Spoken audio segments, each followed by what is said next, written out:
Club and call it the He-ManWomanHatersClub.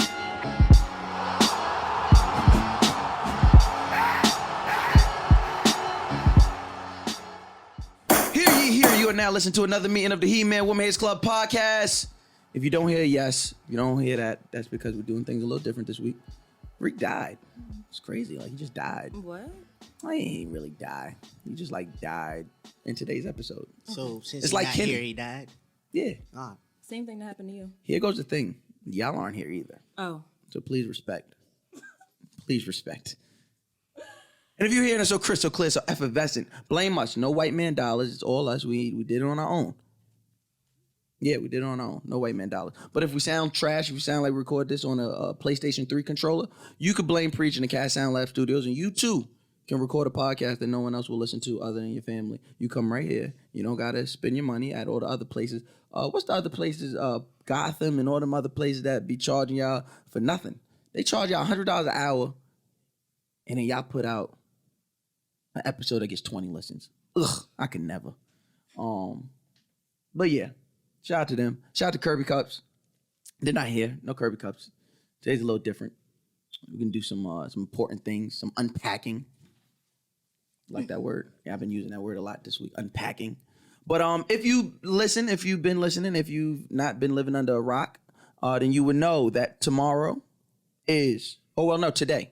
You're listening on a Thursday morning. So today at 7 p.m., He-ManWomanHatersClub and Friends, the 3-year, you okay over there? Don't be coughing, you're throwing me off. Thank you, Keely. Thank you. 3-year live anniversary show is going down at the world famous SOBs. If you need tickets still, because guess what? The list is in, and your name isn't on it, I can assure you. So get you a ticket, because I don't know you. I don't know you. So if you want to really celebrate with us, you really want to be part of something special, then you will go to HMWHC liv3.eventbrite.com, and you get your motherfucking tickets. They're $30. Okay, you come to the door, guess what? It's still going to be $30, okay? You try and talk to somebody for 20 minutes, try and get it down, it's still going to be $30. If you bring a lady friend out and you try and be funny, we got Cash App, we got the Square, we got the iPad, you swipe. So it's $30 no matter how you cut it, all right? Don't be a cheap-ass nigga, all right? Show your lady a good time. Come to the show. We got It's The Real. We got Wayno. We got Horrible Decisions. We got some special guests. And we got the motherfucking Corner Boys from The Wire. Yeah, cultural things going on. We got giveaways from, we got official Nike giveaways. Shout out to Nike. I appreciate you and all the love you throw me. We're going to have some Ewan giveaways. We're going to have some, we're just going to have a good ass time. Hosted by my good brother, my OG, my big brother Tahoe. He's also doing comedy. I'm praying he bombs. If he bombs, I have great jokes for him. But he might not bomb. So in the fact that he doesn't bomb, good job, Tahoe. Am I forgetting anything? No, that's it. Bring your black ass out. HMWHC liv3.eventbrite.com. Yeah, there you go. Come celebrate with us. So, as a bunch of you know, Mouse don't like going places. I don't like leaving New York. And I am very upset when I am forced to leave New York. I'm going to say 2 months ago, I got an email. My management got an email about me participating in a conference, right? A conference in North Carolina. And I was like, let me look at this. Because as everybody knows, I hate panels. I don't like panels. I think there's a lot of faux intellectualism going on. Just a whole bunch of people who nobody cares about speaking fake intellectually about some shit people don't care about. But I did the research, and it seemed that this thing was being done in a very communal way. There was some supporting the community, and it seemed to be like actual work being done and people being brought together. So I was excited to be a part of Snooty Judy's 20-something doing something conference. When I got down there, I got a surprise. Didn't expect a surprise. It was a surprise I didn't want. It was a surprise I returned to sender. But that's neither here nor there. Ladies, don't pop up on a nigga if he does not know you're coming. Like, don't do that. Ladies, do not. I don't care where you live. I don't care how close it is. You know what? Do it. God damn it. Do it. Go for it. Shoot the fucking shot. Now, you got to understand, sometimes that shit will be blocked. Like this young lady's. That shit was blocked and sent the other way. But that's neither here nor there. I plan to stay in my hotel room the whole time. I was like, hey, listen, I'm going to go. This is fucking Winston-Salem. I don't know nothing about here. Ain't shit down here. I'm going to fucking stay in my hotel. I'm going to go do the panel. I'm going to go my black ass home. That didn't happen. I was invited to a live podcast down there of one textually active. And I hadn't, at the time, I had no idea who they were. And I sat down, and immediately I was engulfed in the conversation and the banter amongst the people. And I was like, oh, shit, these are niggas. They make niggas like this down here? And for the rest of the weekend, these people treated me as if I was one of them. I am thankful. It is an experience that I will forever cherish. And I also became a fan of not just the people, but the actual Textually Active podcast. And as family does, they said, oh, Mouse, we coming to the live show. I said, y'all bullshit. Y'all ain't coming. Yeah, and still, tickets went up. And motherfuckers hit me and said, yo, people from North Carolina, they just bought them just now. Tickets just went up. I said, God damn. Look at how people support. And I kept my word. I said, if y'all come up here, we're gonna get you on this motherfucking podcast. So I would like to welcome is this 50%? This half? Yeah, about half. This half. Yeah. 3/5 technically. It's really like 2/3. Okay, but yeah. Well, all right. Oh, shit. But we got Rez of the Textually Active podcast. I'm here. And we got the motherfucking star of North Carolina. This man, please believe me when I tell y'all this man will be running the South media very soon. We got my man Meezy. What up? All Salutations for everybody. How y'all? Wait, before we get started, I brought you something. We brought a gift. Y'all brought me a gift. We brought a So gift. since our flight was delayed, we couldn't get you what we really wanted to get you. So Okay. we found a bodega. I know that's what y'all call it. And we wanted to get you a New York starter pack, but I'm from New York. Right. But we wanted to from show us. you. Okay. So you know that you don't have to do too much, but yeah, we brought you something. All right. We got you. Punch, you got this on camera? You can get this? All right. It was supposed to have a little grease on the bag, but Right. we ain't had time to do it. That's Yeah. disgusting. I didn't We need tried. that. Okay. Oh, all right. Shit. All right. Y'all might have did y'all research. Oh, hold on. They got blow pops. Yep. They got Smarties. Mm-hmm. Pixie. Now this is some old school New York Right, shit. you know? You must have told them about this because I don't even know where y'all would find these at. Two places I don't go: the grocery store and Party City. All right, okay. The ma'am who is in the corner, she is gathering me, so I'm gonna just get gathered. Okay.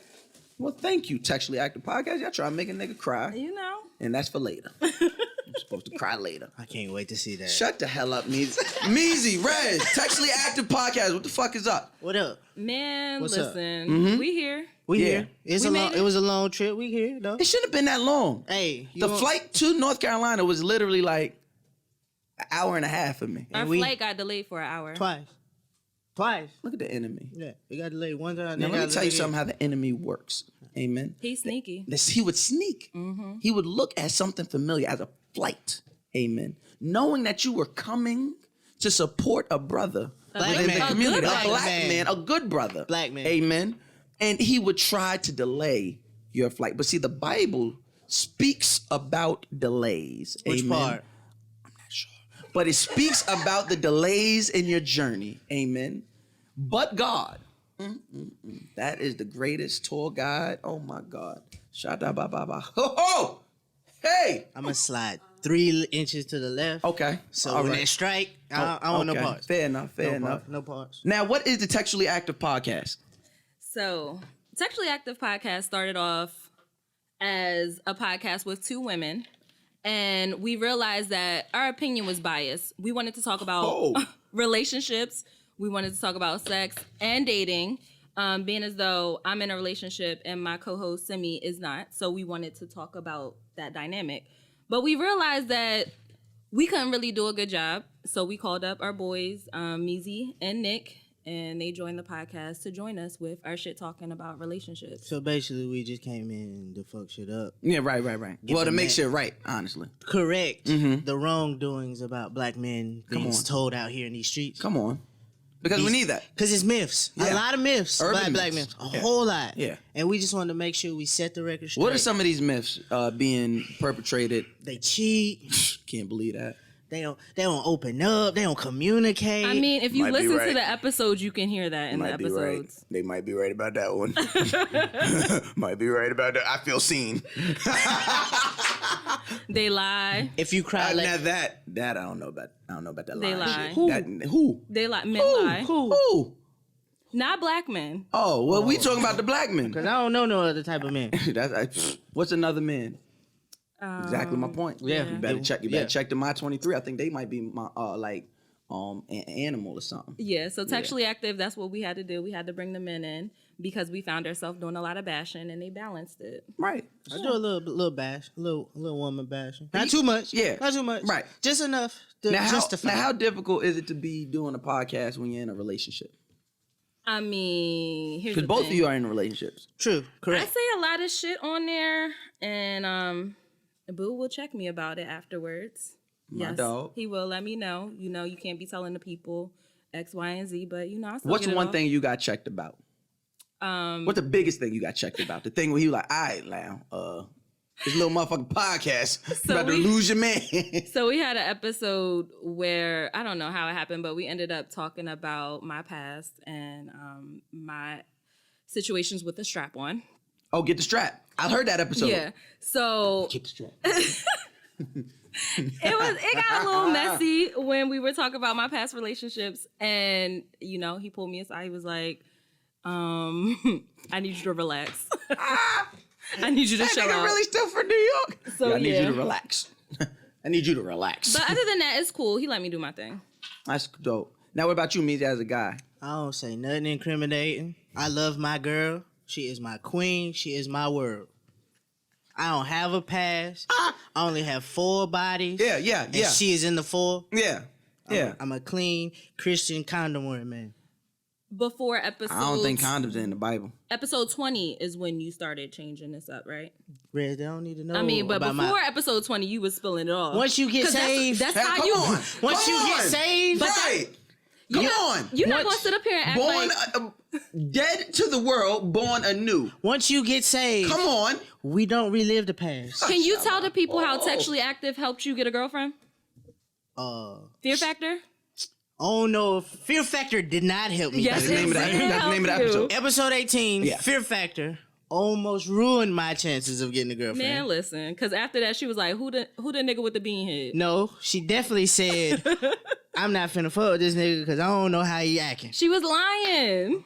Women do lie about us. They do lie. God, They boy. they love to lie about how they not gonna fuck with us. She said The she more wasn't. they say they not gonna fuck with us, The more they want to fuck with the her. more we in there. But you here. Yeah, she slid in them DMs real correct. Do you? Yeah. She treated me like a king. Yeah. I know my worth, and she knew better. That shot was wet when it went in, wasn't it? What? She was Steph Curry from 30.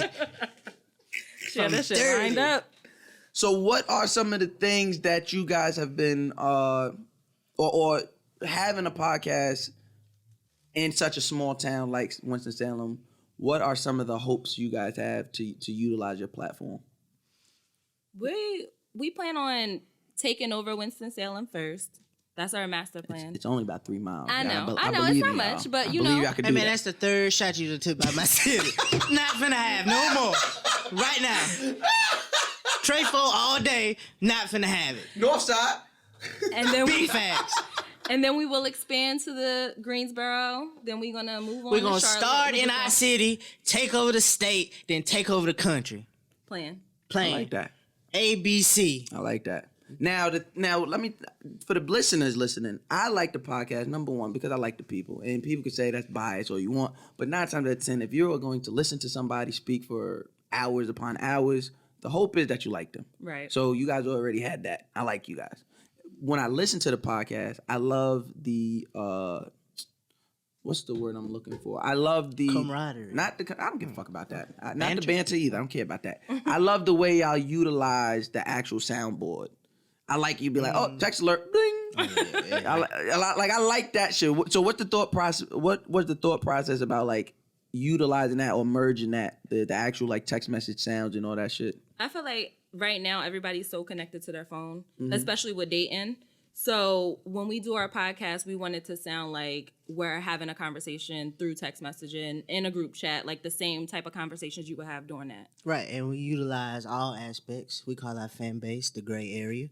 Because you know that other side of the text is gray, so the gray area we talking to them. Shout out to the gray area. Shout out to the gray area. Now I thought the gray area was where relationships flourish. Sometimes, Yeah. Sometimes you get caught in there and be stuck. I love the gray area till you get ghosted. Yeah, you get stuck in Gray there. area fire though. Yeah. Ghosting. I feel like you a little hurt. Something you want to get off? You good? You said something real, and your vibe got real different when you said ghosting. Yeah, you all right? What's I going just on? watched Insecure. What the fuck is wrong with y'all? Okay. We just want to make sure. We seen it too, but we said ghosting. You said ghosted. Yeah, ghosted. You put it. That was We a felt verb. it from your chest. That was a real verb. Oh, I'm a real nigga. I done been out in these streets, but I've been in this war. You feel me? Okay. Real niggas get ghosted. All right. You gotta respect the curve sometimes. Nah. Cause as soon as she get a boyfriend, she still liking them pics on Instagram. Oh, that's a fact. Miki, Yeah. you don't let the ghosting happen? Oh, You don't shit. get ghosted? Oh shit. No, Okay. I leave. I leave. I don't get ghosted. I ghost. Sorry. You leave before she tell you bye. You'll see me on Twitter. You'll see me on Instagram. I don't know what happened to your DMs. I don't know what happened to your text. You niggas are sick. Hey. But I appreciate being able to listen to y'all each and every week. Please tell the people where they can find y'all, where they can find you on Twitter and Instagram, where they can find your podcast, how they can support, and all of that. All right now we are on Twitter at Textually Act Pod, on Instagram at Textually Active Pod, and then we're on Facebook too, but I know nobody uses that. Don't believe that. That is not true. Really? That is not true. People use Facebook a lot, And then especially in the South. You can find our episodes on Apple Podcasts, Google Play, and also SoundCloud. Measy, where they can find you? Measy Boulevard on all your favorite apps, Twitter, Facebook. Tell them about your motherfucking Oh, your my playlist. my Apple Music playlist be bussin'. I'm out here, DJ 10-piece killer in these streets. He not lying. Oh, he fire. not lying. Them shits be hard. Them shits be fire. Yes, ladies, there is a I don't know personally 'Cause- because he don't got title. Way my shit is set up, it's the rock. But Tell Hov, slide in DM, drop the bag off. I'll do everything I need to. Steve Jobs ain't slide you the bag. But he also was first. He's convenient right now. Hov, he ain't convenient yet. But Niggas got disrespect for the man. I who love- lost 92 bricks and I got lo- it all I back. love Hov. Had to pause that. Whoa, I got love it all Hov. back. Whoa, punch. Why niggas disrespectful to him, son? love Hov to death. But And sometimes, why they so disrespectful to my nigga, Punch? Cause Y'all acting like Jay ain't say, I'm so sick of niggas. Hov I don't want like- money like Cosby. he's Who lying wouldn't? to us. Well, you might Who not want- wouldn't? Stop using Cosby at a time. Nah, right we here. still gonna talk about Bill Cosby. Stop using Cosby at a time. No, right we there. gonna talk about Bill Cosby. I've just Got that nigga up out of here. 3 to 10. I told the nigga to die 2 years ago. He could have avoided all of this. You know what happened? He didn't want to die. Nigga thought he was above that. No, he had the foresight to know how good This Is Us was gonna be. He wanted to buy NBC. That He nigga, knew it. That nigga didn't have no sight. That He nigga wanted it. blind, bro. Damn. So I know he ain't had no sight. He wouldn't have seen. Never mind. Could have seen. Oh, he could have He could have seen. seen this coming. He could have seen this indictment coming. He could have seen. They ain't want to give it up. See what you did there. All right. Yeah, before this podcast gets shut down, and we got too much on the table to let Measy come up here and fuck this shit up. Hey, that wasn't me. I'm just an honest black I man. appreciate y'all guys. I'm gonna see y'all tomorrow. All right, we're gonna we have appreciate we're gonna you have a too. good Big time. fact, big facts. Y'all more than willing to stay around. You know, Hang out. it's about to get Right. good. I'm trying to see these tears. Me too. All right, let's. And that picture in front of the garage. I came all the way up here for that. Of course, Big facts. of course, Big of facts. course. Punch, you got him. All right. Bet.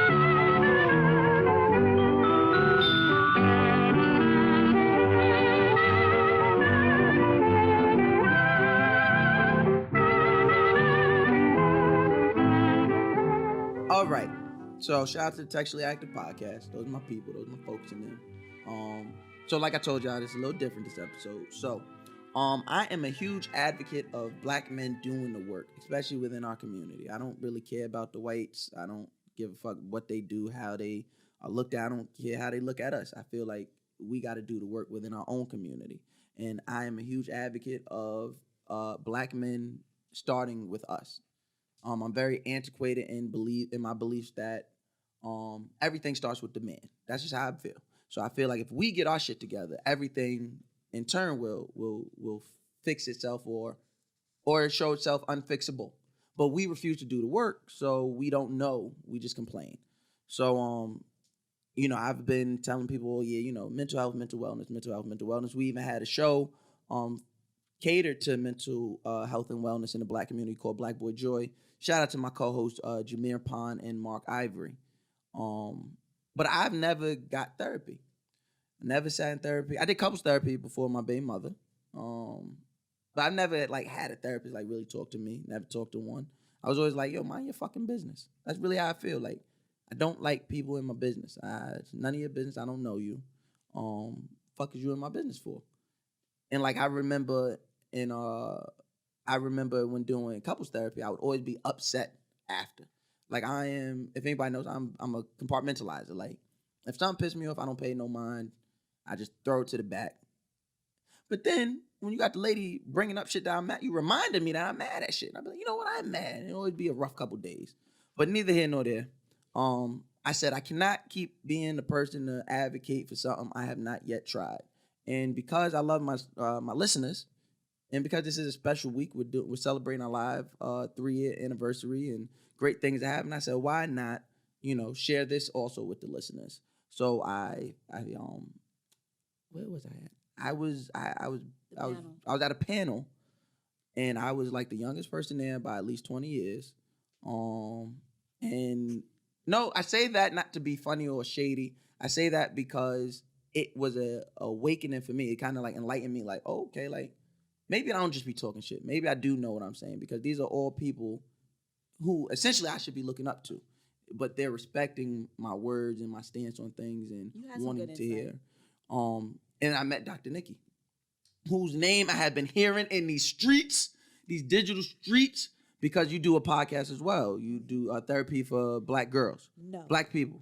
No. What is it? That's Dr. Joy Harding. Shout out to Dr. Joy. I love her too. Hi, Dr. Joy. Yes.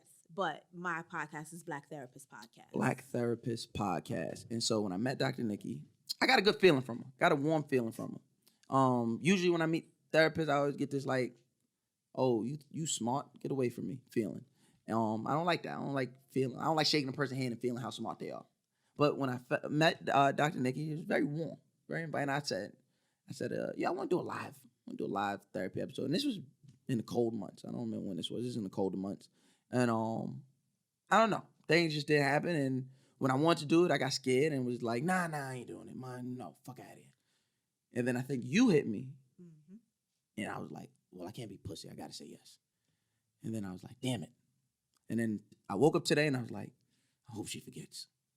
And lo and behold, I get a message saying, we on for that. I'm like, yes, we are. So no further ado, you're about to hear me and Dr. Niki here have a live therapy session. I've already told her, don't take it easy on me.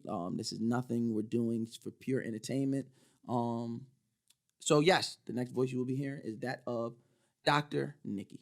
Okay, so I'm a licensed clinical social worker. Mm-hmm.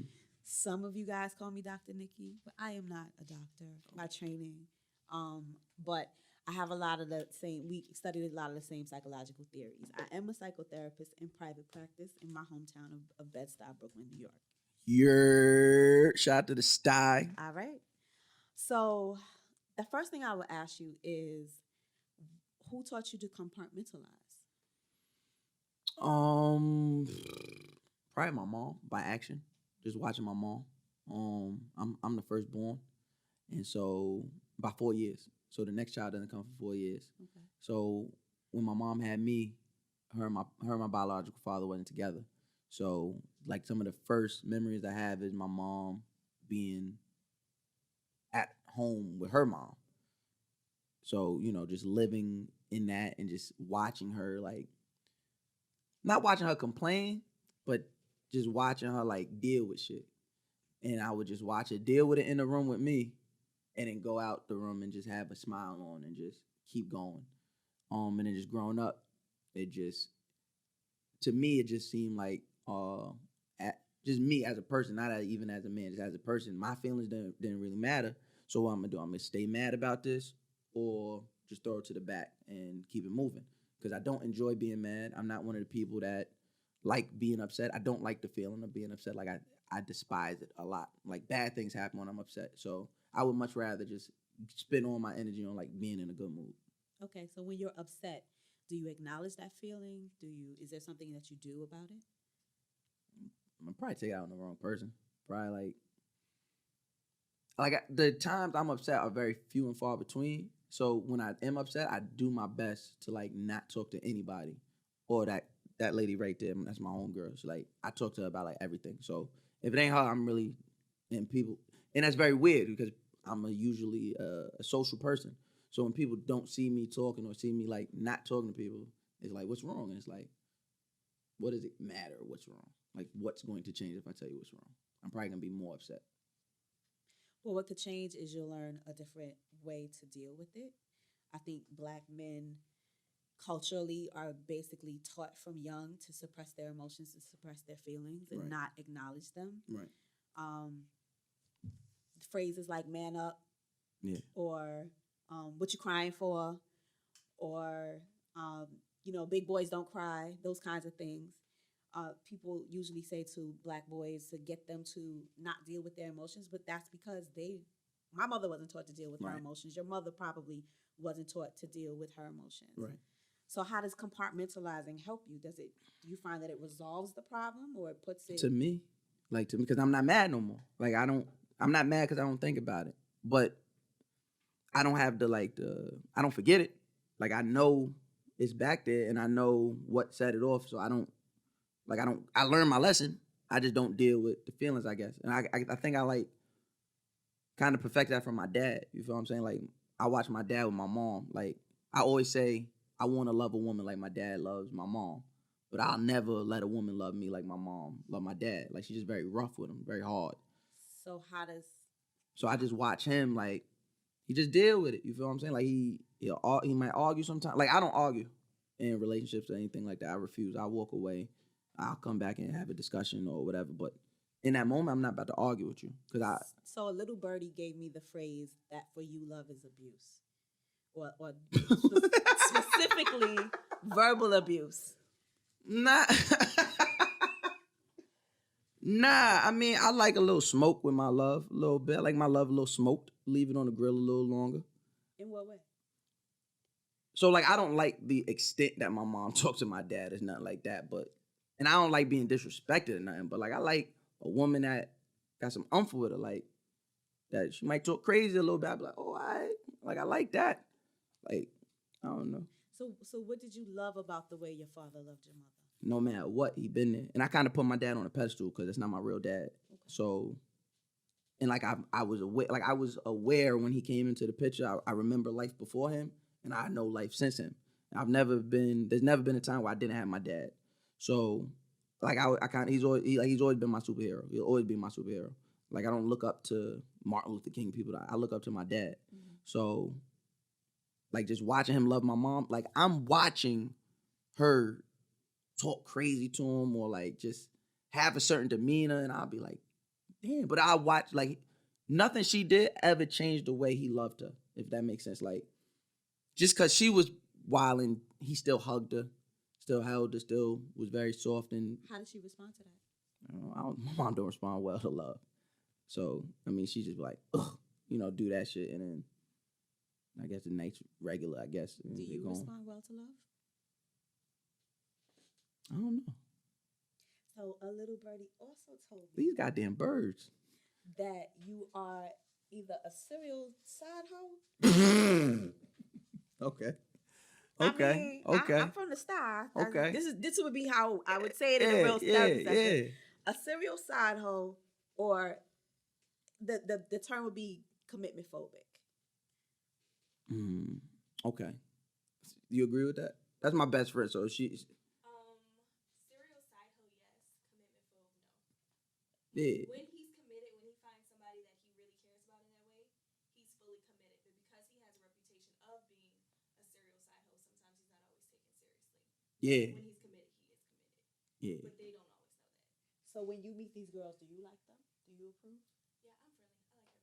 I like everybody. But I don't like everybody. My best friend dates. I don't meet everybody. I mean, Nah, she don't mean- the important ones, like the committed ones. Okay. Yeah, I mean, I don't think I'm a commit. I think the reason I might get called a commitment phobic or whatever you want to call it is because I guess especially like at this age, like I'm very comfortable knowing what I want and the type of interactions I want. So I guess, if I'm dealing with a certain woman and I know I don't want nothing serious from her, but she might want something serious. And that's what I run into a lot. I run into a lot of women that want to be serious with me, and I'm like, I don't want to be serious with you. So, yeah, I might like commitment phobe there because I'm not committing to them, but I know who I want to commit to. And when I do want to commit to that person, I commit to them. So, but I be out here, with these niggas, women sometimes. Not this year, though. I haven't done nothing this year. Wasn't you the same one that said that you don't like cheaters and the people that cheat? No. I don't cheat. I can only hold me accountable. I don't cheat. Okay. But you don't mind participating in her cheating? I mean, sometimes she need, who am I to not make that? Deny her? Yeah, to deny her. Because obviously Right, because obviously she needs something that he not, delivering. So, I be there. But that hasn't been this year. This year I made like to myself. I made the commitment like, yo, I ain't gonna mess with nobody, girl. And it's not that I'm scared of like any energy coming back or karma and none of that bullshit. It's just because I wanted to, all that energy I could put into making somebody else's girl feel that good, I could put that energy into finding somebody I could do that for my own. Are you looking to be in a relationship? Yeah. Like soon? I mean, if it's right, I don't like. I'm not one of those people worried about time. Just is it right? If it's right, then we can make it happen. I think there's a myth that men don't have a biological clock. I got clearly, one. I got one. Okay. I be looking at babies like, Okay. I already got 2 daughters, but they old now. They don't care about me. So they lost their new car smell? Yeah, I lost a new car smell. You mentioned that you would like to love somebody like your stepfather loved. Well, your father. My father, yeah. Your father loved your mom. Mm-hmm. But you're afraid that whoever you get would. Yeah, the women like your mom. the women I tend to love resemble my mom in like all aspects. So, Ding, ding, ding, ding, ding. Yeah, that's what happens. Our dads are our examples, or our same-sex parent are our examples of how we would dictate and do things in life. And our opposite sex parent is our love object. Mm. So my man is my father. Okay. Thank God he ain't my father. Right. That would be weird. But the good parts of my dad, my partner has. Right. And so you got to take the good of your mother with the bad. And you have to kind of dissect it. You say you like a little smoke. I'm pretty sure sometimes your lady gonna have to talk to you 2, 3, 4, 5 times about some things. Probably most of the time. Okay. Like all the time, probably. But I get that. It's the other part. It's the toxic part that I can't really do with. Like the part that, So I realized, I said it on Twitter because sometimes I just be like really just in my head, and so I'll just tweet some shit out, and if it hits, it hits. If it doesn't, it's there for somebody. And I said to myself, I forgot what I was watching that triggered the thought, and I said, I finally get it after all these years that I love all the women I fall in love with. I fell in love with twice. And both of those women are like my mom, and it feels like they can't make room for me. It feels like home. Yeah, but it feels like home, but without a room for me. And all the women that would, build me a whole wing, I don't want nothing to do with them. Like I run. I'm like, oh shit, you wildin'. So what do you really want? I'm scared that I want to change those women, or not change them, but I'm scared that I probably want something that I probably can't have. Because I don't think my mom could be soft, right? Like, I haven't hugged my mom in who knows how long. My mom, if I don't say I love you before getting off the phone or something, my mom just won't say it. Okay. And I used to make it a game when I was like a kid, just to myself, be like, all right, let me see if she'll hang up. And she'll hang up without saying it, and I'll call her back. And I'll be like, I love you. You know what I mean? Like, she's just not soft in that area. And the women I fell in love with, they the same way. So your mother is probably of my mother's generation, and just because of the way life is to black women, they couldn't afford to be soft and like do their jobs. Yeah. And it sounds like the women who would build you your wing are like your father in a way. Like they're soft and they love you and they want you, and they're, you know, you be the one like your mother pushing them away. Right. And they're like, come on, baby, give me a hug. Yeah. So do you want your father, who it sounds like he's dependable and durable and lovable and will really be there for you no matter what? Or do you want somebody like your mother who really can't give you the things that you need? Because if you were saying that you, as a child, you would have to initiate loving your mom or getting loving affection from your mom, then clearly it's something that you needed. Yeah. I think that had a lot to do with like just how I grew up outside the house and just shit, like, and just how I dealt with women growing up. Like, I ain't have no girlfriend until I was almost like 22, 21. Like, I just was running through women, like, would not take them seriously for nothing. And I was in the military, so you already know, like, I'm everywhere. So it was never a thought to be, you know, soft with a woman or anything like that. I wasn't like overtly disrespectful or abusive or anything. I might have been like emotionally abused. I might have just been like, all right, cool, that's how you feel. I'm up out of here. Do you feel like your mother was emotionally abusive to you?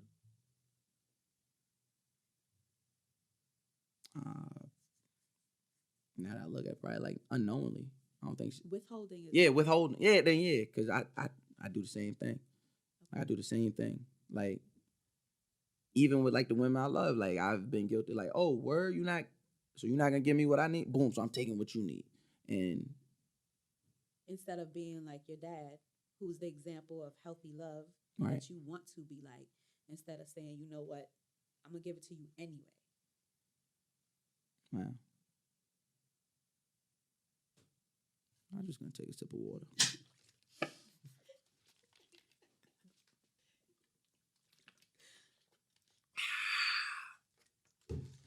Woo, that scent should be good. I guess you're right. I mean, yeah, that hit home. That hit home a little bit. I mean, to me, your dad sounds like a love ideal. Hell yeah. Which is somebody that actually gives you their love, whether you deserve it or not. Yeah. It's just grace. It's like God's grace, right? Yeah. So that's all he's been to me. So and that feel like I'm getting chills. That feels good, right? Yeah. It feels good to even think about it. So why wouldn't you want to bestow that gift onto someone else? I guess because I seen it firsthand, and I don't know if this is considered bragging. Like I'm just a very self-aware person. Whether it's positive or negative, I'm very aware of myself. So at a very young age, I was able to see like, oh, okay, this is what's happening here between my parents, and was like, there's no way in hell I'm gonna be out here giving a woman all of this love and her treat me like that. It's just, and then I guess like my homegirl should be like, I'm petty and shit like that. But I guess it makes sense though. Like I guess I am, because it's like, I'll let you hurt me a little bit. I'm not gonna let you hurt me a lot. If that makes sense. Like if we in the street and we fighting, I might take I'll take one to give one. But if I'm fighting some nigga like my cameraman Punch, if I'm fighting him, I'm not taking nothing. I'm trying to shoot him or throw something at him. Like, this nigga too big. You feel me? Like, it's how I look at it with women. It's like, I'll let you know I love you if I love you. I will let you know that. Okay. And my actions will match up. I will be there. But once I see that shit ain't not reciprocated, because I hate that word. I hate the thought of reciprocation. It feels very transactional to me. Okay. But I will meet your needs. But the minute I see you not meeting my needs, and you just out here got me looking crazy and feeling crazy, well, that's when I take back. That's when I pull back. And then I tend to do stupid shit. And yeah, I do stupid shit. I do dumb shit. So I just recently wrote a book. It's called Finding Happy: 7 Steps to Relationships That Will Not Steal Your Joy. And in that book, I take a significant amount of time to help people explore their needs, because you probably don't even know what you need in a relationship. It may seem to be transactional, but a lot of us are just kind of like, navigating relationships in the dark and asking for somebody of the opposite sex or same sex or whatever you into for things that we don't even know how to get. We don't even know how to quantify, right? And so you have to kind of be introspective and you have to do the work, and besides Twitter, what's good for when you're in your feelings and you have something on your mind? Therapy. Right. Because you come in and you talk about your feelings, you talk about what's going on with you, and we don't judge you. I give people skill sets. When I came to therapy and I was depressed, there was a skill set that I didn't have. I didn't know how to deal with my emotions because I had a mother like your mother. And when I told my mother I was depressed, she told me to pray. Yeah. That's the same as that. Yeah. I mean, I ain't never said I was depressed, but like, yeah. I didn't, I wasn't clinically depressed, just to clarify, but just everybody, was down. I was sad. Yeah. But everybody was sad. I'm from the start. Like, everybody sad. So when I told my friends I was sad, they were sad. So they was like, this is just normal shit. We just got to suffer through life. Nah. And that's kind of like, Nah. yeah, and that's kind of like where I'm at now. It's like, all right, I kind of live in like a perpetual state of like, I'm sad, but I can't be sad. I got shit to do. So I might wake up, I do my real nigga stretching. I think it's probably called yoga, but I don't be doing the right poses. Okay. I don't be doing the right poses, but you know what I mean? I be meditating, I be sitting there, I be breathing and shit. I be having Reasonable Doubt playing in the background. You know what I mean? Just like a thug. in and out, in through the nose, out through the mouth, and I'll be like, all right, boom, I can start the day. And then, for the most part, make sure I don't put my hands on people and make sure that, can't nobody really move me off my rock. But it don't change the fact that, like, I woke up sad. You feel what I'm saying? And Why? How'd you wake up today? The same way I wake up every day, sad. Not sad, I'm just in the same feeling. Like, I wasn't, like, exuberant. I didn't wake up and be like, woo-hoo-hoo. I was stressed. I woke up and got this fucking live show. Everybody, every day I wake up, I'm waking up to fucking 50,000 messages from motherfuckers asking for shit I can't give them or ask for shit that they think they deserve. And I'm like, what the fuck? Like, I don't know you. Like, or I'm waking up to, well, that shit don't matter. Like, I wake up to people saying reckless shit all the time. Like, that shit don't bother me. But yeah, I just woke up and was like, all right, well, this is what it is. So now you gotta, get to it.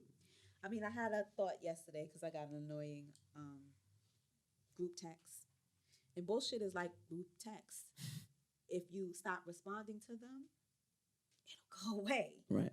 So you kind of have to start to think about some of the things that you're prioritizing. Because that stuff don't sound like anything that would make me sad. It may aggravate me a little bit. I mean, there's other stuff. Like, you feel what I'm saying? Like, there's the fact that, it does weigh on me that, for the past, me and my baby mother been broke up, you want to say 3 years? It does weigh on me daily that I am statistically, living apart from my kids. Yeah, I'm in their life. I'm an excellent father, I like to think. Do you love her? Yeah, I'm always gonna love her, yeah. Can you be in a healthy relationship with her? Probably not. Okay, you said you guys went to counseling. Yeah, we went to couples therapy. Okay, who initiated? Huh?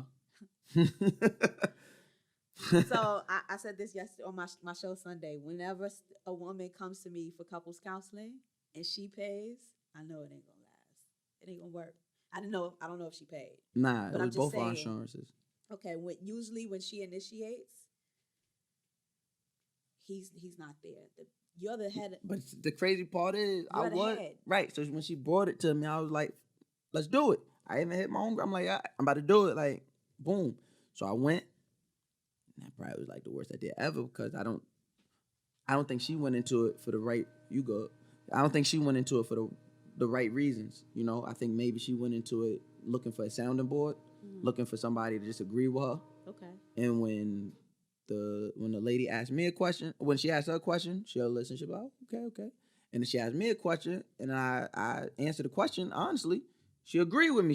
And so that it turned into my baby mother feeling like it was 2-on-1. And I'm like, motherfucker, you asked me to come here. All I did was answer questions, which pissed me off. And so I was like, no, fuck it, we're not doing it no more. Like, whatever happens with this relationship. So, boom. Do you want to be with her? I don't think I was like, not want to. Nah. Just because I don't want to. I see what being with her, or I see what her being with me does to her, and I don't want to see that for my kids. So me, selfish me want to say yeah, but practical me is like, hey, we tried it, didn't work, and I don't want to keep. I'm raising daughters. One who's already been through most things than an adult woman at any age have seen. So it's like I don't want her to see that. I don't want my youngest to see that. I don't want to raise them in that. So like I said, selfish me would say yeah, because we want our things, but practical me, nah, we can't. We tried, it just don't work. Like whether it's me not doing the work, her not doing somebody ain't doing the work, and the work ain't getting done. So, does any part of that relationship look like your parents? Most of it. Yeah, most of it. Yeah. Who's dad and who's mom?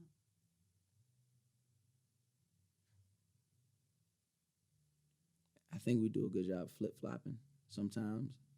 I'd be the one pouring the love on, and then she would be the one like Heisman me a little bit. And then on the inverse, or on the reverse, sometimes it'd be her pouring the love on and me not even being able to notice it because I'm just so closed off to even receiving that from her because I ain't receive it. So then that probably played a lot into my second relationship or whatever.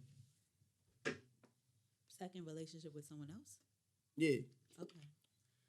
Well, in the business, they call that pursuer distancer, which means one person is kind of the aggressor or wants to get the relationship going, and the other person is given the Heisman, as you say. Right.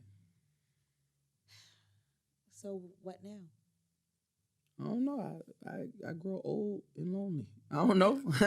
I don't know. I mean, not so much about relationships, but I am concerned about your general sadness. Yeah, I mean, shit be weighing on there. Like, I'm a black man in America. Like, I got a whole bunch of thoughts going through my head. So it's like, like I said, my kids, just living, my career. Sometimes I be worried. Like someday I'll be worried. Like, yo, is this my day? Like, is this the day that everything I did come back? Is this the day that, the nigga that I took this from, he come find me? Is this the day that motherfucker seen me on TV, seen me on the internet, and was like, oh, that's that nigga right there? Nah. Sometimes that shit be weighing on me, And then sometimes it just be the thoughts of like, I got a lot of friends who ain't make it. I got a lot of friends who's behind the wall. So it's like, damn, what them niggas going through? I'm outside, And it's like, how do I make sure I don't end up like that? There's just a lot of shit that be going through my mind. It's like, nobody got no time for that shit. I gotta be a dad. I gotta be a man. That's not true. If you don't make time for your mental health, it's gonna make time for you. And we don't invest enough into it, but what happens is it accumulates over time. Like I was at a point where I could barely get out of bed. And if it wasn't for the fact that I was somebody's mama and I had to get up and take care of him and take him to school, I couldn't do it. I couldn't do it.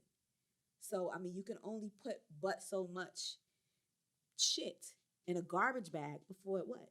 Before it explodes. All over your floor, and you're going to make a mess. You're going to make a mess of your life. You're going to make a mess of your children's life. You have to unpack this stuff. You're a black man.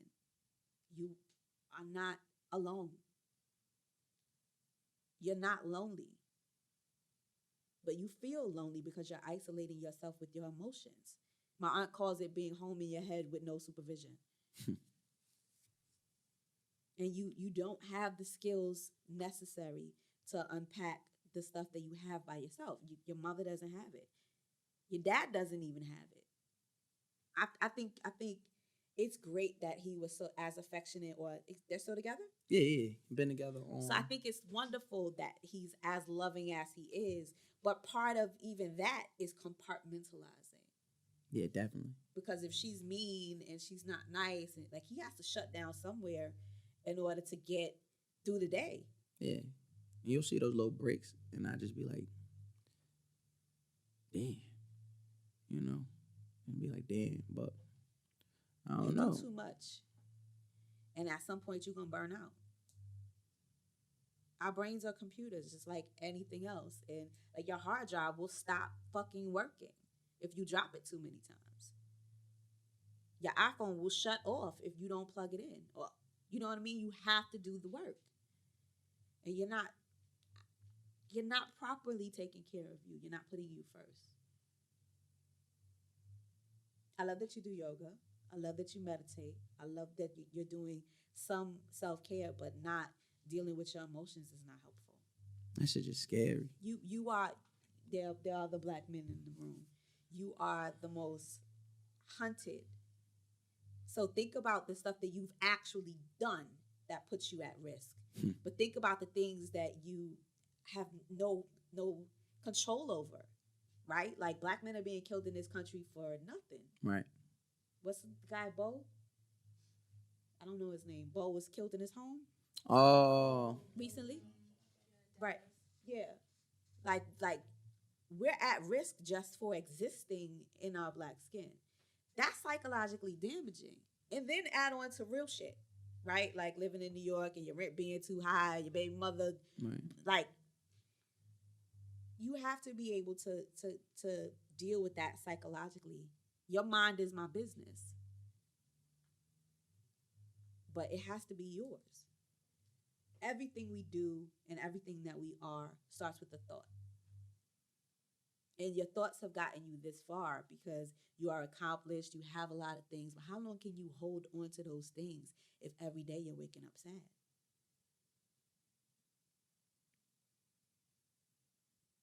Probably not long at all.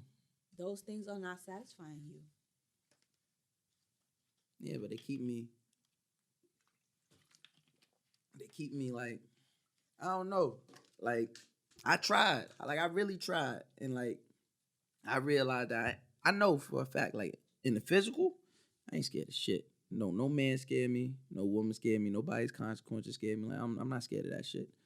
But what I realized what I was scared of, my motherfucking thoughts, being alone with them motherfuckers. Because it's just like, And your feelings. that shit take, oh yeah, that shit, yeah, them shit scared me. But it's like, it's too much. It's too much. I'm like, yo, listen, I ain't got it. Like, I don't have it for it. I just don't. And it's like, I feel like if I keep poking at the bed, I don't know what's gonna happen. It's gonna get messy. Therapy is literally like cleaning out your closet. And if cleaning out your closet is anything like cleaning out my closet, it takes me a day and a half. I pull all of the stuff out. It'll end up on my bed. It'll end up on my floor. Sometimes I have to push the shit on my bed onto the floor so that I can go to sleep to get the energy to deal with it tomorrow, right? It's not a quick fix. But at the end of the day, when I get everything back in the closet, after I sorted out the old shit that I no longer fit, that no longer fits into my life, right? Or the stuff that I can't, it's not in style, doesn't go with where I'm going in life, and I let those things go and get rid of the trash, I have a brand new wardrobe in my closet. Sometimes I find things that I didn't even know was there with tags on it.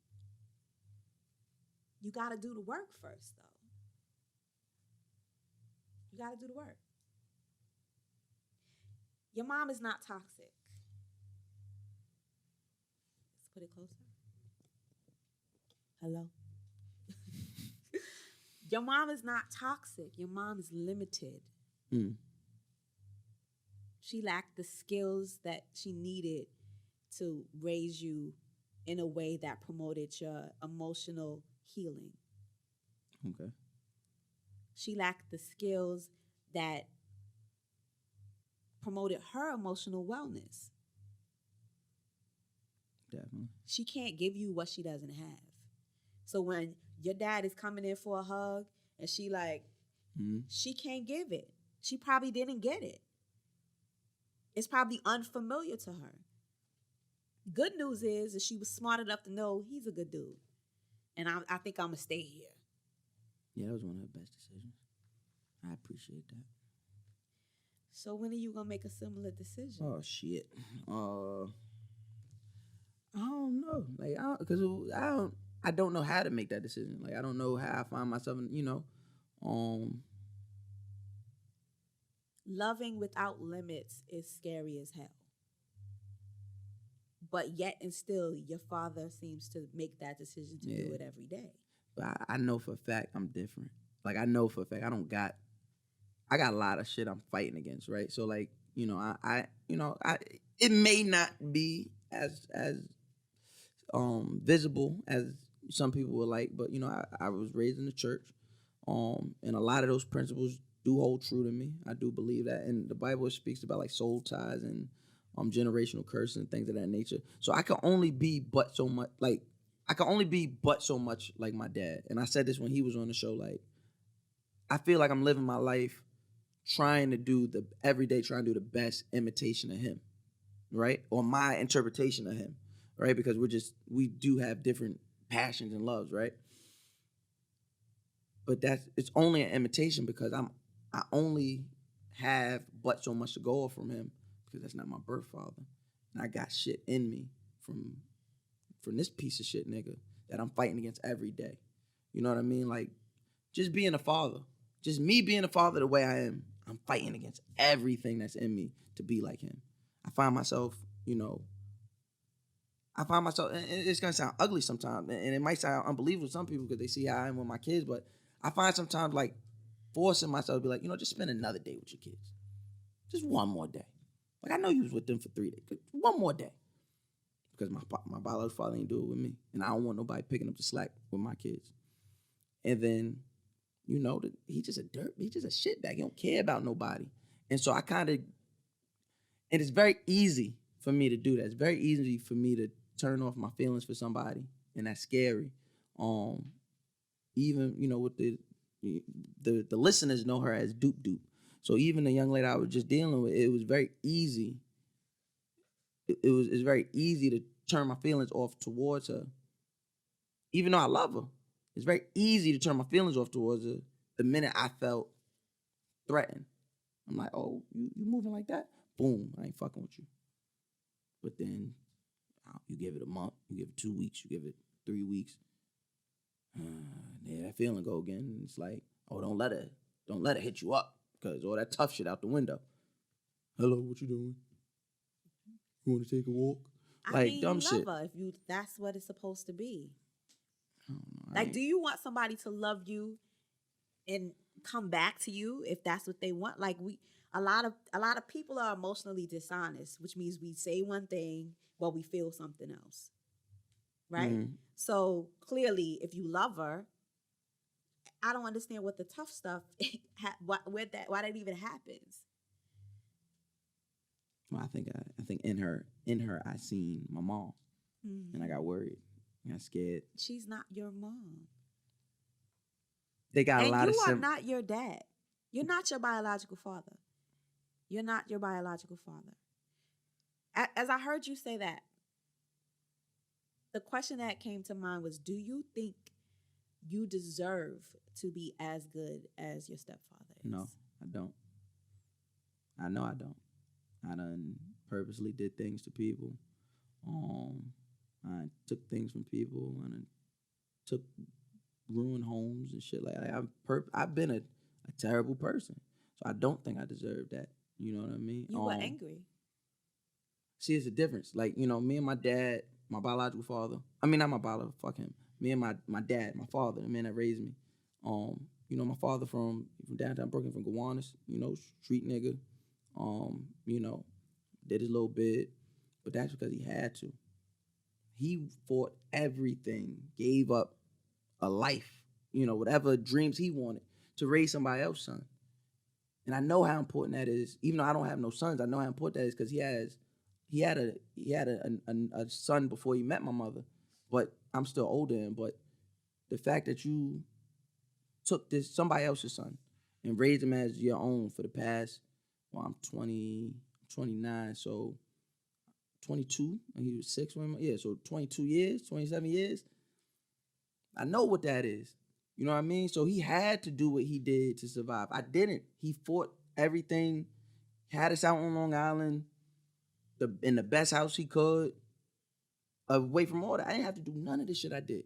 Yet and still, I went and did it, trying to prove a point. What was the point? That I could be like him. I could be a better street nigga than he could. He was just being dumb.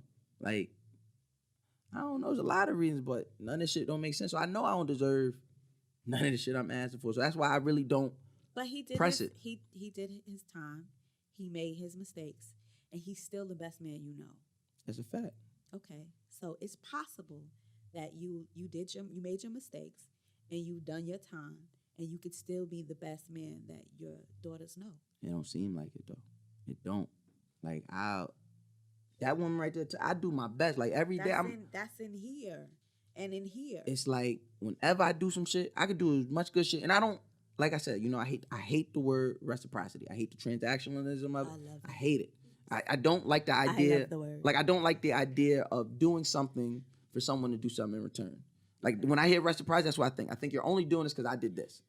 Where I'm more or less, I'm the type, I don't care what you do. I'm going to do this. Okay. I'm going to give you this. I'm going to be this way. But you said that's like your dad. Yeah. And you said that you are incapable of doing that because it has limits. Yeah, cause I'm gonna stop after a fucking while. Once I see ain't no delivery on this shit, I'm like, all right, bet. Like, I'm nobody's dummy. Delivery reciprocity? No, because I don't need you to do it because I'm doing that. I want you to do. It doesn't have to be the same thing. Reciprocity. Yeah, that's what I'm saying. I want you to do it because it's not always the same thing. But would you do that if I didn't do it? That's the question. Yes, maybe I'm just doing it because you deserve it. I don't believe it. That's just me though. I know I'm fucked up. That's the problem. Because if you don't believe that you deserve better, you're not gonna get better. Like, let's take it to economics. Economists tell us the best predictor of a good economy is people believing that there'll be money in the future. So you can't get love if you don't believe you deserve it. You'll keep pushing it away. It does make sense. I don't think there's anything in you that says, with the trajectory of where your life is going right now, that you are not as good and may even be a better man than your father is. I'm telling you right now. My dad? Yes. Hell no. That nigga, you got me. This nigga Superman. Yeah. But his time is done. You think he wants you to be at his level, or you think he wants you to surpass you? Ask him how he do it. That's the thing. He gonna tell me the same shit he been telling me all his life. What's that? He just do it. Because it's a different generation. Our generation thinks about it. Our generation talks about it. He just did it. Your mother just did it. I think probably the reason that your father loved your mother the way he loved your mother is because in those quiet moments, he got what he needed from her. And you said it was a game to you to try to extend yourself to your mom so that you could trick her momentarily into giving you what you needed. Right. That was a different game for you, the bio. He was a different game. Right. It wasn't until I got into my profession, in my house, staying with my dad, did I realize that my father was mentally ill. That might explain a lot. And I went to my therapist. It was like, holy shit, like, this dude is a classic narcissist. And my therapist was like... We might be brother and sister. My therapist was like, Niki, when were you going to figure this out? I didn't have the tools to understand. I just thought he was fucked up. I just thought he didn't love me. I didn't know that there was a name to it. We all got that weirdo uncle and that the molesting cousins you keep your kids away from. Like, we all, Black people have all of these things and these systems, even in our own families, that we just don't talk about. Right.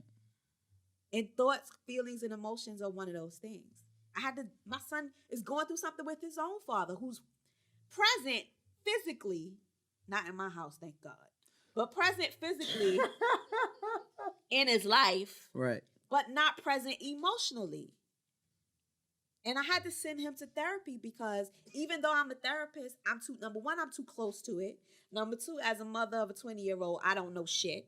Yeah. Because that's just facts. He just thinks I don't know anything.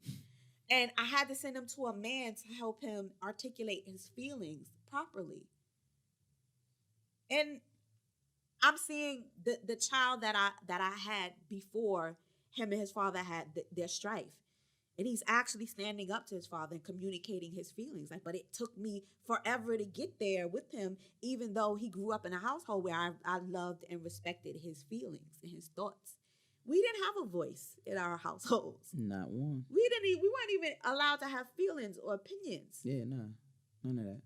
So how can you navigate the world as a fully formed human being, wanting to be heard, wanting to be seen, wanting people to listen to us and being able to contribute without ever having practice in home? I mean, that's probably why I'm so good at what I do, because I take everything I wasn't allowed to say in the house and everything I wasn't allowed to feel in the house. I'm able to project that times 20 on my own platforms. And when I get on the show, when the lights go on at BET, I'm able to be me. And can't nobody stop me from being me. And when I get on the microphone at a party, I could be me. Can't nobody stop me from being me. Yes and no, because you're a version of you. You are the version of you we want to see when we tune into any of those platforms. Mm-hmm. I don't want to see you sad on those platforms. I damn sure don't want to see you angry. Right. I don't want to see you frustrated. I don't want to see you broke. I don't want to see you broken in any form, heartbreak, anything. So you're still a version of you. But when do you have a space or time that you're able to honor the feelings you actually have when you have them? I don't want to be worried about everybody else. That's what therapy is for.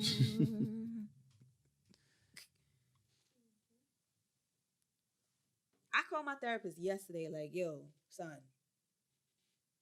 And he's sick. And I'm like, what you mean you sick? Because I need you when I need you, right?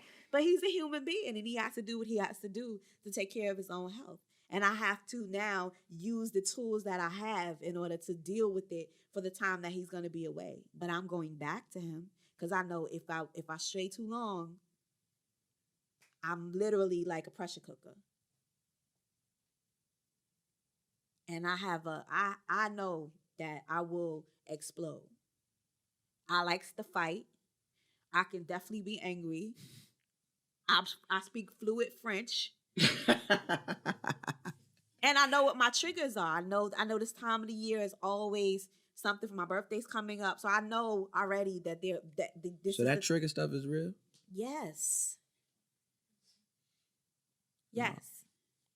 I thought I'd just be, I don't know. I thought that shit wasn't real. I thought that should just be like I thought that shit is just like a crutch or excuse for people to get mad at shit.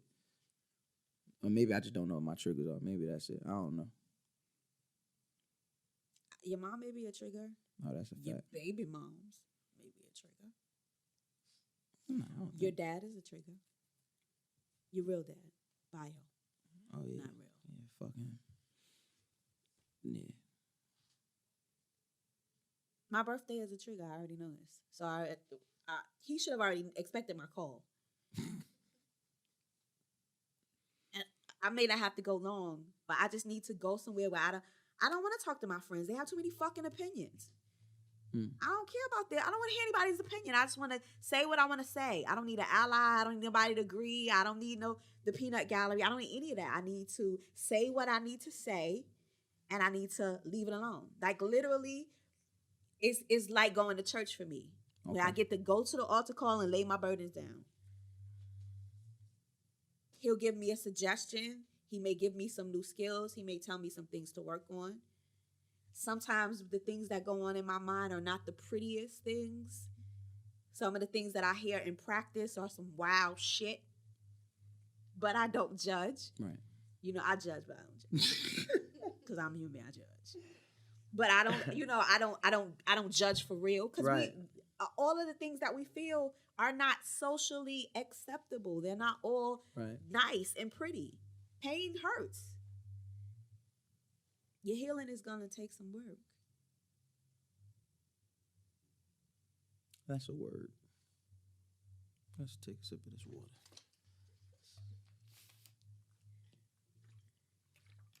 I don't think that sadness is long for you if you do your work.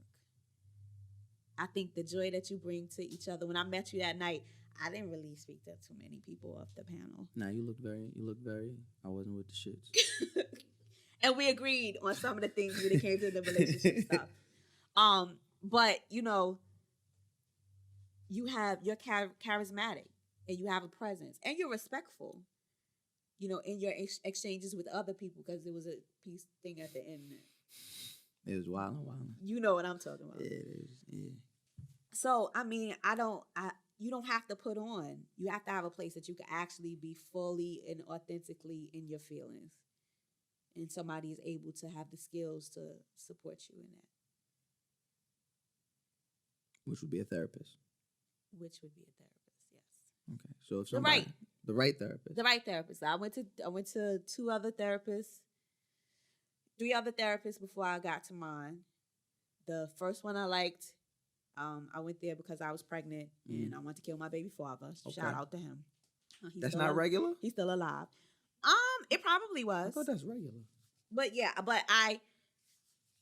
it impacted the pregnancy. Gotcha. So I was like very stressed and was on all these pills and whatnot. So that wasn't good, but it did give me somebody to talk to, which was not the peanut gallery and my sisters and my moms and telling me go do drive-bys and whatnot. And then I went another time and the girl was horrible. Right. Like I told her something that maybe was traumatic. I mean, it was traumatic, but I just said it like, oh, it's the weather. And she started crying and I was like, this bitch is saying I'm crazy. So I didn't go back to her. And then I got my therapist, who's an old Jewish guy who grew up in the projects. So that's what I'm most worried about, right? What? Like that's, whenever I do think about therapy, that's what I'm most worried about. Because like I was saying earlier, I'm not like everybody else. I don't got too much wind. I mean, I don't know everybody else, but I know for me personally, I'm not like the people around me. Like that one right there, my homegirl, she's amazing to me because in like most women, y'all got it in y'all to try again. Even with like, the only thing I'm so familiar with is I was gonna die. It's like love, right? So I was going to die. But that's what I'm saying. I don't have the wear and tear. I don't have the wear and tear to keep going back to somebody or keep giving people. I was going to die. You don't hear what I'm saying. So if I go to the wrong therapist and they fuck my shit up, I'm supposed to try again? No. We are human beings, right? Like you may meet somebody today and they'll be your best friend for life. Shout out to her. You may meet somebody that you don't match energies with. People come to me for therapy every day, but I keep it too real for some people. Some people are not ready for what I bring. I get it. I'm gonna refer your ass out. There's some people who come to me culturally. A lot of white women try to come to me. Like my practice is not built for that all the time. You know what I mean? Some of them stay and love me. Some of them, like, I'm not for everybody. That's why you set up a consultation and you see if you like them. There was no reason that I could have bonded with this old ass Jew. Literally. Until we sat there and he told me, yo, I grew up in such and such projects and I was like, oh, I never have to explain to him cultural references. I don't have to tell him what it's like being poor. I don't have to tell him what it's like growing up on food stamps or wealth. Like, I don't have to explain certain things to him because he just gets it automatically. You need somebody that's culturally competent and responsive to you, and you need somebody that gets you. That's what you need. So yeah, I had to keep trying. That the second chick, I mean, I was only going there that was alley-oop. That was nothing. That was social services. You know what I mean? I was going there to get something. But outside of that, like the first time I went because I wanted to have a healthy baby. Gotcha. The last time I went, I wanted to have a healthy mind. And if he wasn't the one, I still would have, like, I was resolute. Like, I could not get out of bed. I couldn't function. I was a bad mother by my standards because I couldn't do anything with him. Right. So, because I'm actually liking therapy a little bit. Okay. Don't tell nobody. This ain't the real thing, though. Just so you what? know. This is similar, but this not what would happen in a real session. Not like this. What the hell else happened? I'm not ready for that. See, this the bullshit.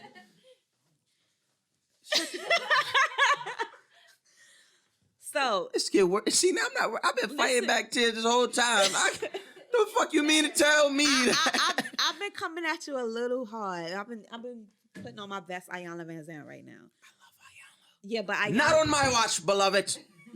Not on my watch. Yeah, you got beloved on your t-shirt. You know, free text on. Ayanna is very in your face. What she does is therapeutic, but it's not necessarily therapy. She doesn't use any psychological theories or no basis or whatever.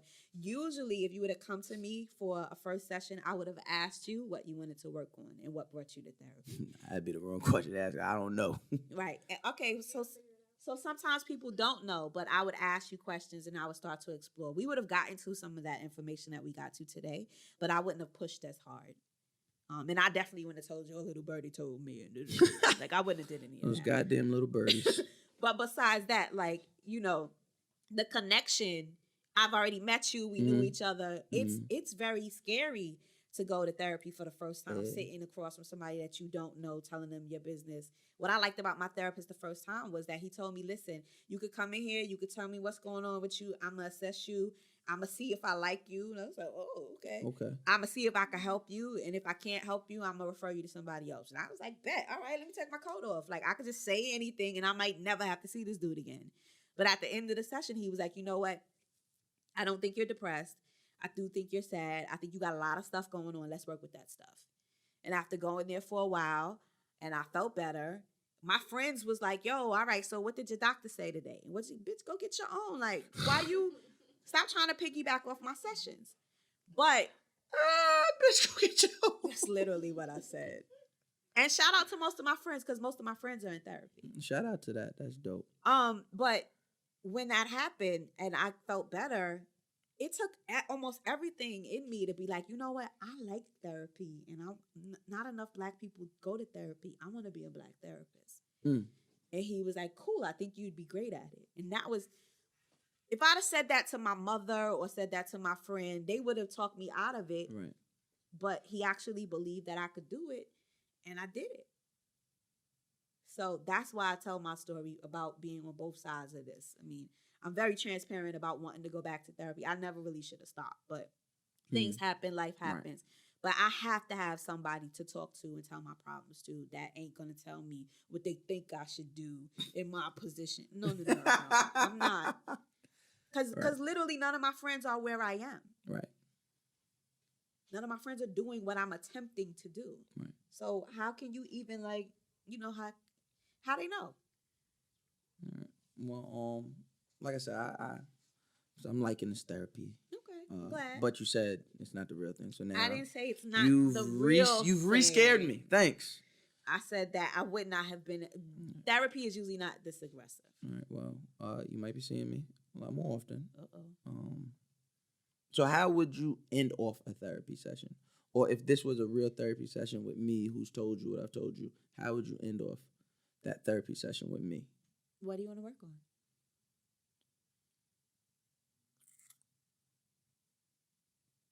Loving better. What does that look like for you? I guess given the chances that I'd be asking for. From like everybody, my mom, you know, people in my life, love, interest, things of that nature. So probably that. Yeah, that's really the only shit that be. Well, that's the shit that be at like the forefront of my head. I don't know if it's just because of the time we're in or the content I put out or whatever the case may be, but that tends to be in the forefront. Or maybe just because of like the time I'm in right now. You know, you don't have to quantify it. It is what it is. Yeah, and that's why that's what I was about to say. Like that's really where I've been lately. Just you know, like motherfucker like cuddling and shit. Like I got feelings, motherfucker. Respect my shits. Okay. So yeah, that would be it. Well, thank you, Dr. Niki. Appreciate you. Where can the people? Well, no, find your own. I found mine. Get your own. I am in business. Oh, I gotta keep my lights on. Right. If yeah. I mean, I guess we put it like that. But where could the people find you if you know they heard, if they liked the type of energy you gave me and things of that nature? My book is coming out on October 8th. Okay. My book is coming out October 8th, which is Finding Happy, 7 Steps to Relationships That Will Not Steal Your Joy. And it's a workbook. It talks about your needs and relationships and problematic relationships, etc.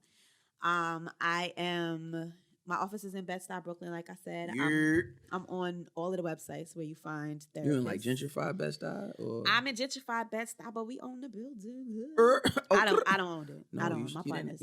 My partners own it. I'm just saying. You didn't have to qualify. Okay. All right, I'm just saying. Okay.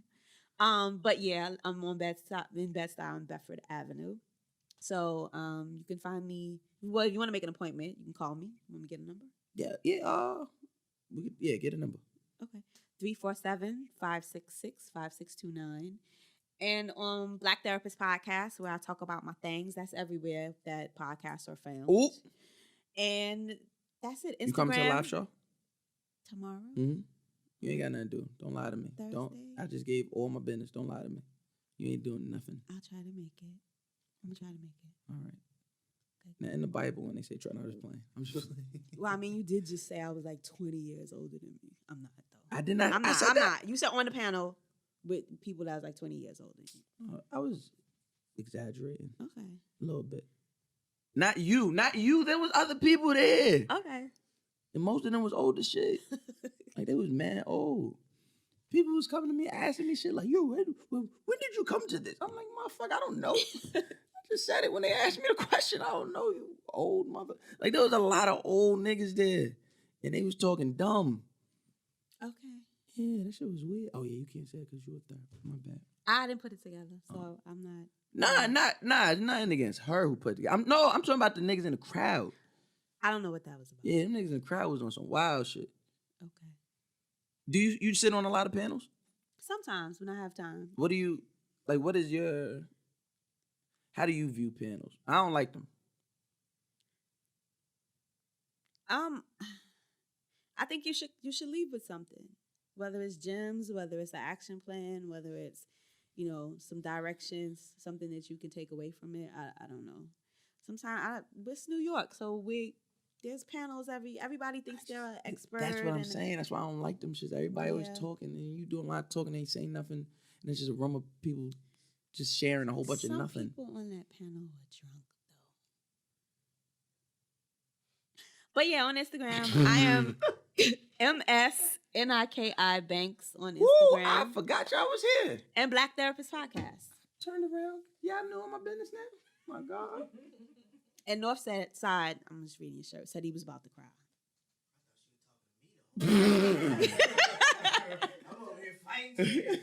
Oh, since North Cac is in the building, shout out to Statesville, North Carolina. That's where my family's from, and they listen to mostly everything I do. Shout out to the family. We appreciate you. Shout out to North Carolina, Shout out to New Orleans. Shout out to punch you from Queens. That ain't the South.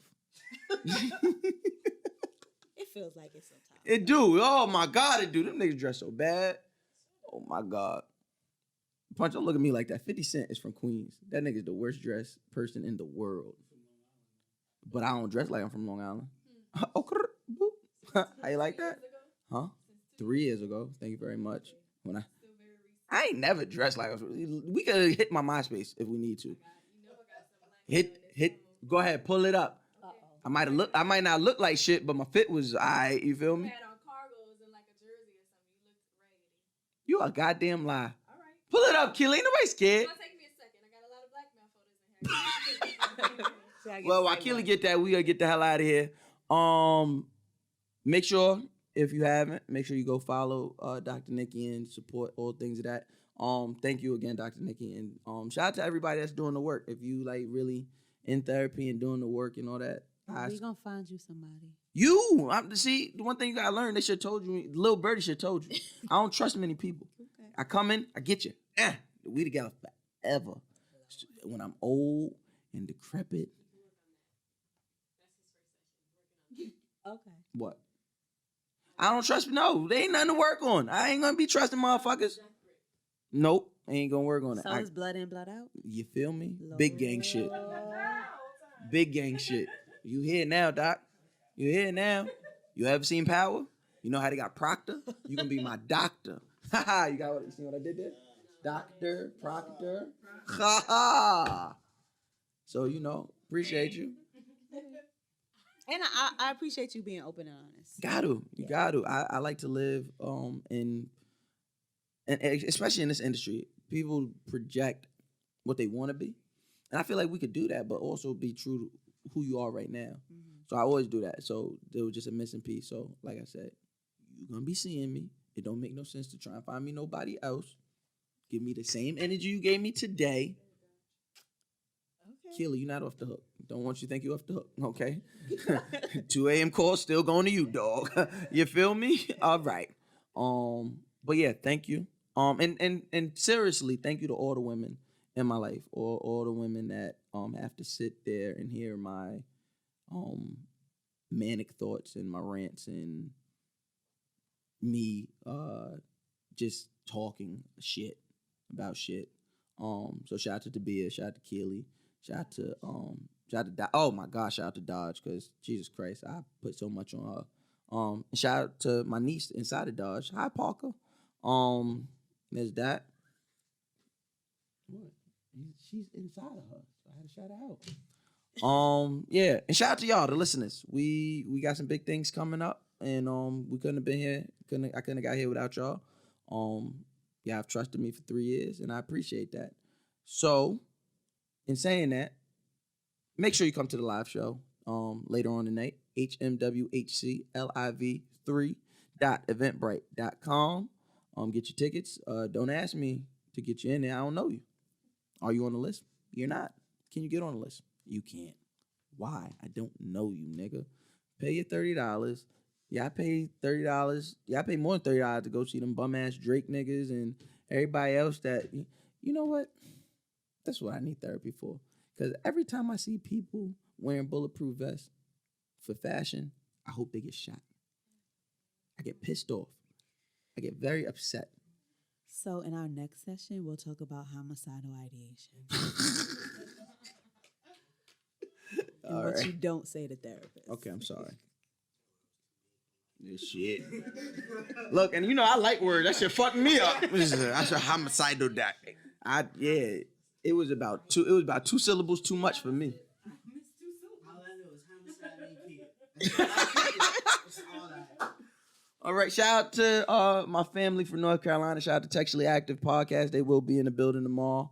And make sure you text alert. Don't put that in this episode, okay? This is my episode. This is my show. Don't fucking bring that text alerts over here. You know what happened last time I took somebody's soundbite?